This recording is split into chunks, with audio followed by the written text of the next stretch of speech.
Hey nuggets, welcome back to my channel, and today is going to be a hair tutorial that has been requested. And if you have a hair that you want me to do, just send me a picture on IG and I'll reply and say that I'll do it and put it in my video with the picture beside it, and just try to recreate the look that the editor did. But I won't completely recreate the whole thing, like try to make it look exactly the same, because that's wrong. So yeah, let's get into the video. So I started by getting the picture that was requested to do, so I can look at how it was made. It's just a straight bob, and I straight up told her that it's really easy to do in ibispaint. And also right at the end, when I was trying to do the highlights, because I didn't want to do the same thing that I did in my other tutorials where I had the lines as highlights. And knowing me, I like to have always a different technique on how to have realistic looking hair on ibispaint, because some of you can't afford Procreate, or get it if you don't have an iPhone. So yeah, I'm using the pen fade brush to do the hair, and you should have the method on real time, I think that's what it's called. And I kept looking back and forth to see how it was done, because I'm not actually that good with bobs and stuff like that. But at the end, the hair came out nicely good, surprisingly. But yeah, just like, don't worry about the parting yet, just do it till it looks nice, like what I'm doing. And then when you get right to the end, make sure you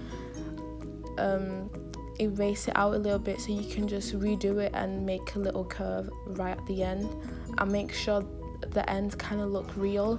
That's why I picked the pen fade to do this hairstyle, because the pen fade does make the hair look more realistic. And then sometimes right after I've finished repainting the hair, I like to use the round brush point to go over the hair that I did and make the ends look more real.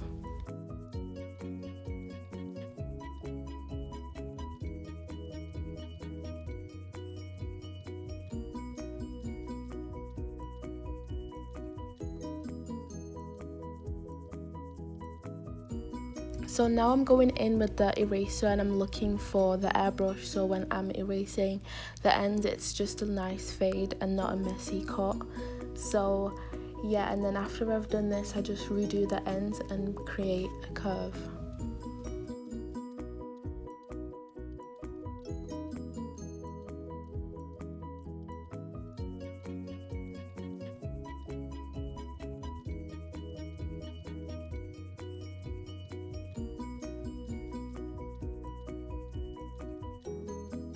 Now I'm making a new layer and going to eye drop the skin on the mannequin to create a parting at the side. And then after I do that, I'm going to use the blur tool to just blur out the sides, not the middle or anything, because that's just going to make it all look messy. And then after I do that, I'm just going to go back with the pen fade, and then you want to have the method on after. I'm going to show you right now. It's the hand icon right at the top, and you'll see it. This gives you a different mode on the brush. To be honest, I don't know how to explain it, but you get a really nice fade for doing edges, and I'm gonna explain how you do that in a sec. So you see, when you go on hand icon right at the bottom, there's after. So after you've done that, you just lower the opacity of the brush. It's the options right at the bottom that you see there. Make sure it's light, like the one you see on right now, and then just do little light strokes. Make sure the edges look natural, because when your edges are dark and does not look natural, then your whole hair edit doesn't look nice, to be honest. And then do the same thing where you see it on the hair base that you got, but I'm going to re-upload my mannequin again. I'm going to put a link so it has a transparent background and not a grey one, because that's how it looks when I post it on YouTube. So you can follow along properly and nicely, and also to my other videos. But if you have it already, then you can follow along now, and just make sure the edges are lightly done like this. Don't go too dark. Now, still using light strokes, I'm going to create like little strands of hair at the front to make it look more real and natural.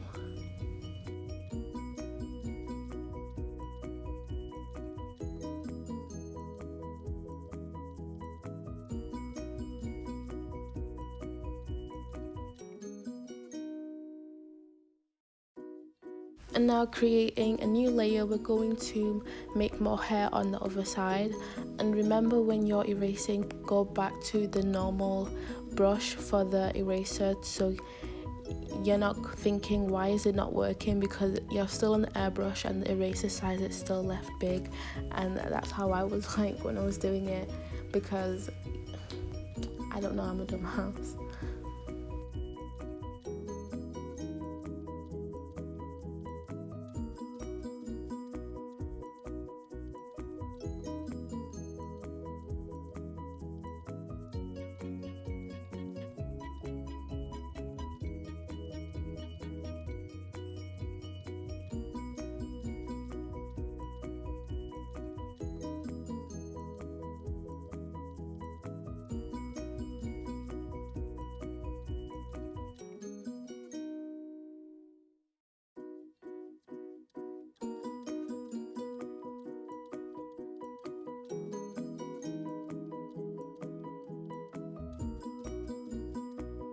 And the bits that you don't need, you should go back and put the opacity down so you can easily see it, and you're not erasing things that you do want on your hair edit or anything that you're doing.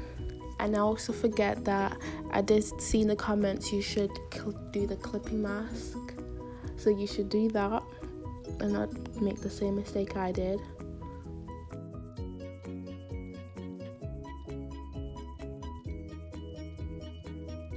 Okay, with the new layer, I'm just going to fix up the top of the hair where you can see some of the hair base on the mannequin. So you just want to make like some type of strands so the hair looks like real hair, but make sure it doesn't look weird like little bumps on the top of the head like how it just did now.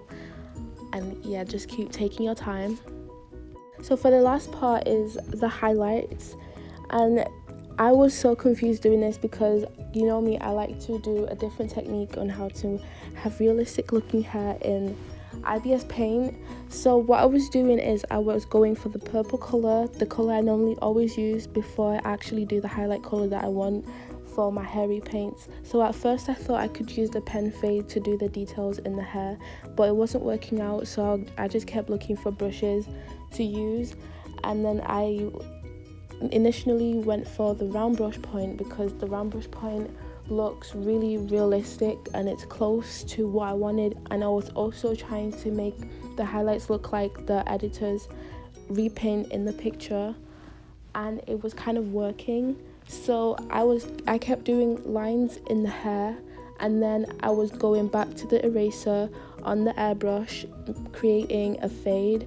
The fade was not working like it does on Procreate, and that was really annoying, but I made it work somehow. And you're gonna be confused on how I do the fades after I've done all the lines in the hair. Honestly, I can't really explain, but what I'm saying is when you do the fades in the hair, make sure it looks realistic, like where it should be.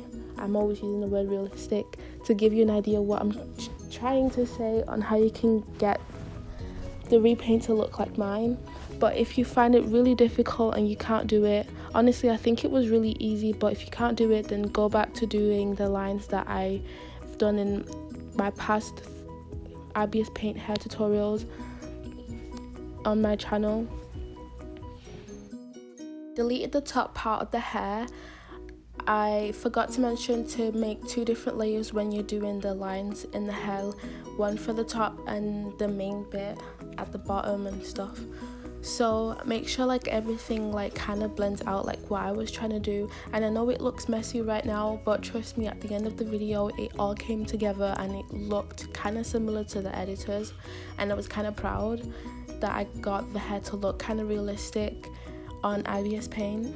Also make sure the mode for the brush is still on after, because if it isn't, then the round brush point is not going to look like how it does in my video. It will look totally different and not nice.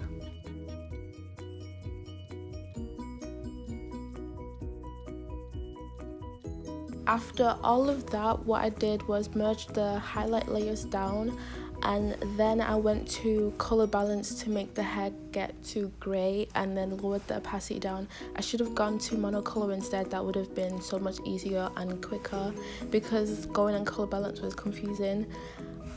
And then after I did that, I added some more highlights. I used the same brush, round brush point, but I put the brush down smaller, and then I used a Gaussian blur to really blur it out.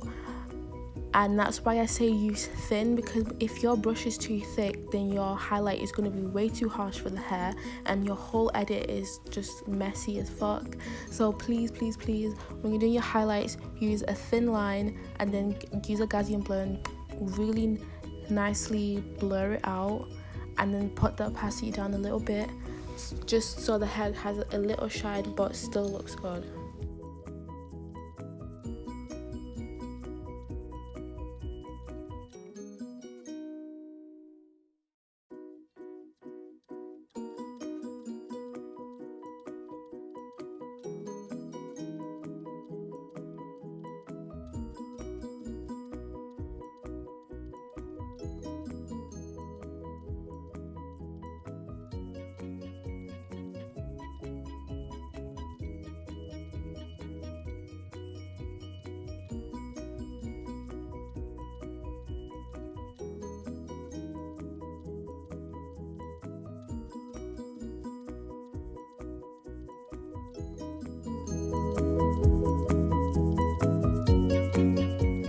That was it for this video. I hope you liked my tutorial, and if you're new, subscribe and turn on post notifications, and I'll see you in my next video.